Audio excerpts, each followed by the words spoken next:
And I anticipated a good game. I did not anticipate a video game cheat code type situation, which is pretty much what happened here. If you did not watch, and maybe not, Austin Eckler scoring not one, not two, but 3 touchdowns, including a 3-yard score with less than 2 minutes to go, minute 31 to be exact.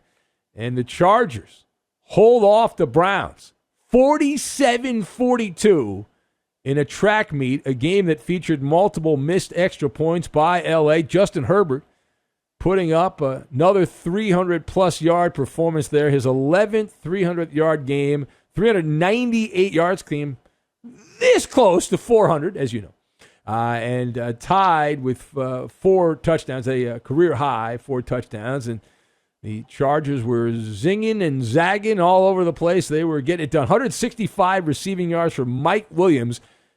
Boy, if he had a different name, that's such a generic name, Mike Williams. Got to come up with a good nickname for that guy. But a couple of touchdown passes. The Chargers off to the 4-1 start for the first time in many, many years. Well, actually, it's 7 years to be exact. And so this game, back and forth. Talk about track meet. How many lead changes were there? There was 1 tie and 8 lead changes, including in the final quarter. Not 1, not 2, not 3. How about 4 lead changes in the final 15 minutes? Kevin Harlan was going to have a heart attack calling this game on CBS. The teams combined for 41 points in the final 15 minutes here. But the better story is in the losing locker room. So, yeah, the Chargers are 4-1, but the big, bad Cleveland Browns, oh, my, that championship defense. They had Nick Chubb rumbling and stumbling for 161 yards, and the Browns into the losers column now. They're 3-2 on the season, and they went conservative at the end of the game. And that's the story here. The play calling being called out, questioned on the Cleveland side as this was a shootout, but what happened the final minutes of this game that separated the Chargers and the Browns? So let us discuss the question. Did Browns coach Kevin Stefanski blow the game for Cleveland? And I am nodding my head. Yes, he certainly didn't help. The coach's job is to not get in the way. He got in the way. So my observations, you've got malpractice, vote, and spade. And we will lock all of these things together into a nice, neat Maller monologue. Now, number one. So Cleveland got the ball back, nursing a 1-point lead. This is after one of the missed extra points by the Chargers. So it was a 42-41 game. Browns have possession of the ball. Couple minutes left on the clock. That was a gift from the gods, from the heavens. The Chargers, after they missed that extra point, essentially said, Cleveland, here, you run the clock out, run the clock down, you're going to win the game, right? Otherwise, it would have been a tie game in that situation. So they took over, they being the Browns, on their own 14-yard line with 3:15 left on the clock.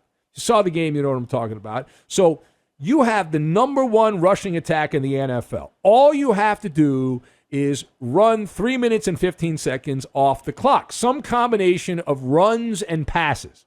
Whatever it takes to get the time off the clock. But you certainly have to get a few first downs because the Chargers had their timeouts. So Kevin Stefanski, I assume he knew this, the Browns head coach, run the clock out, keep the ball away, win the game. Collect the victory and move on. But instead of nursing the clock, getting first downs, the Browns, who got the ball back with 3:15 left on the clock at their own 14-yard line, ran 3 plays and gained a grand total of 4 yards and ended up punting the ball right back to the Chargers. The big call here was on a 3rd down and 9. Not to get too caught up in the minutia, but it was a 3rd down and 9 from the Browns' 15-yard line, and Kevin Stefanski calls a Kareem Hunt run off left tackle. Now, Kareem Hunt fell for 3 yards. He needed to get a first down. The Browns needed to get a first down, but it's a 9-yard gain situation, 3rd and 9. And you run with Kareem Hunt, that particular play, that's football malpractice.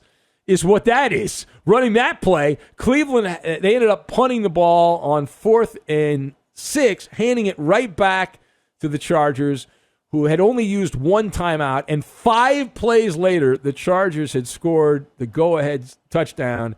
And it was so embarrassing for the Browns. The clock management was so effed up that the Browns defensive players were pushing Austin Eckler into the end zone. Remember the famous Bush push, the USC Notre Dame game back when USC was pushing Reggie Bush into the end zone? This was a similar situation, but it was the players on the Browns, the opposition, pushing Eckler into the end zone to try to preserve time so they could come back, which ultimately they had a little bit of time, but it didn't happen. Now, the other big revelation from this Browns-Chargers game is that while Baker Mayfield had a much better performance than his previous 2 stinkers, that really validates my MALLER monologue ripping him, right? When Baker has a bad game, oh, he's hurt, boo-hoo-hoo. Then he comes back, he looked fine. He had 305 yards passing, averaged 9.5 yards per attempt, couple of touchdowns. That's as well as Baker Mayfield can play. But he's hurt. He's not hurt. What a load of dog crap the Browns were selling their idiot fan base, and the dummies in the Browns fan base eat that up. Listen, game on the line, all you need to know about where Baker Mayfield stands in the eyes of Kevin Stefanski. Mayfield's having a great game, 300-plus yards. He ends up with 9.5 yards per attempt, couple touchdowns. In crunch time, needing to pick up a couple of first downs to run out the clock, to nurse the 1-point lead, to win the game, Kevin Stefanski said, no, no, no. He looked elsewhere. That is a tremendous vote. It is a vote of no confidence in your quarterback if you're the Browns. And let me explain the situation here for those of you in the back of the room who maybe are a little slow. So Kevin Stefanski did not believe in Baker Mayfield's ability to close the game.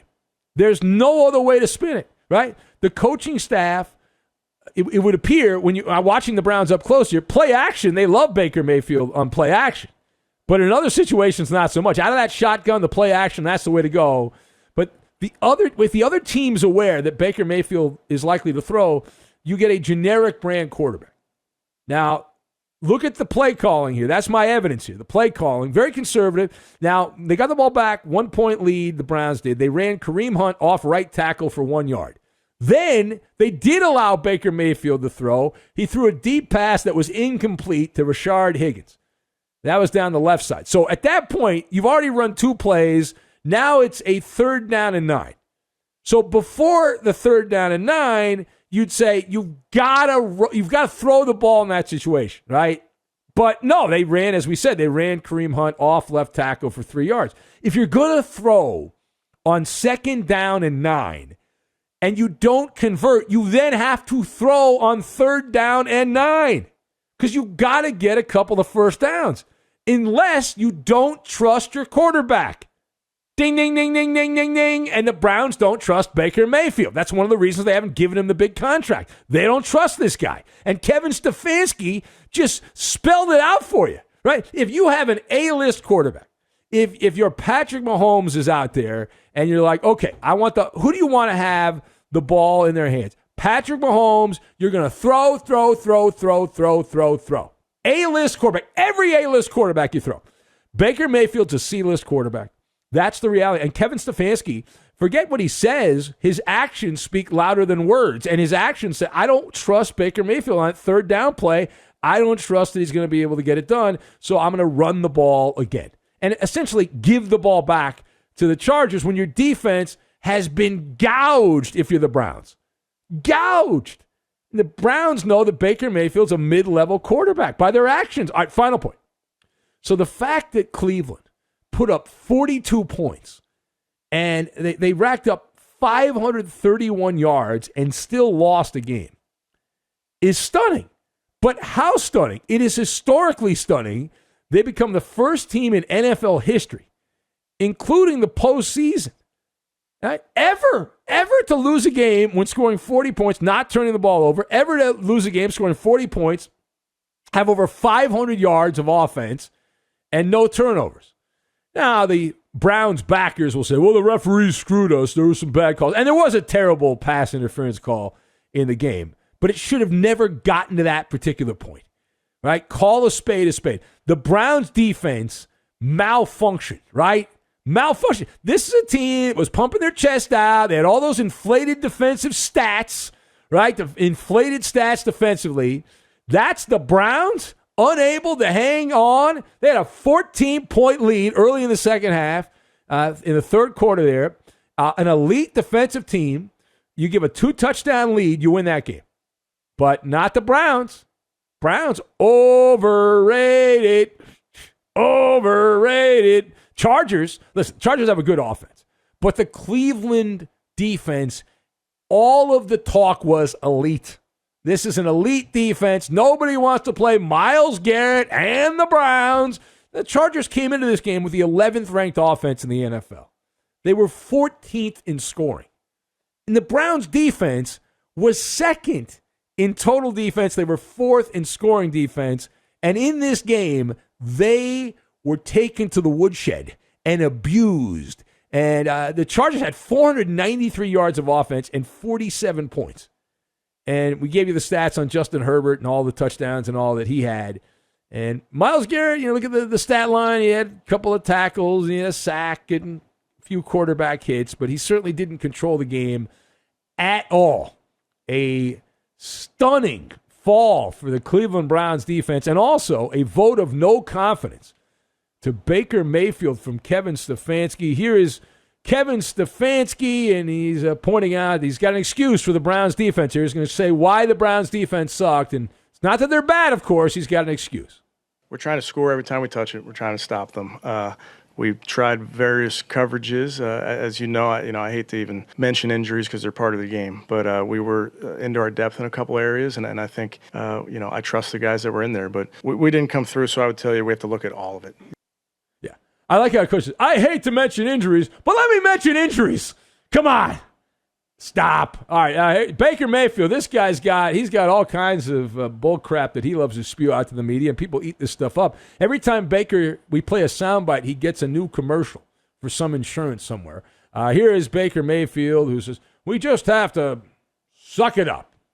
We didn't do our job enough to just take the ball game away, and we left it in the hands of somebody else, so we got to be better on that. Like I said, we left too many points on the board in the first half. Just got to do our job. We haven't played a complimentary football game yet.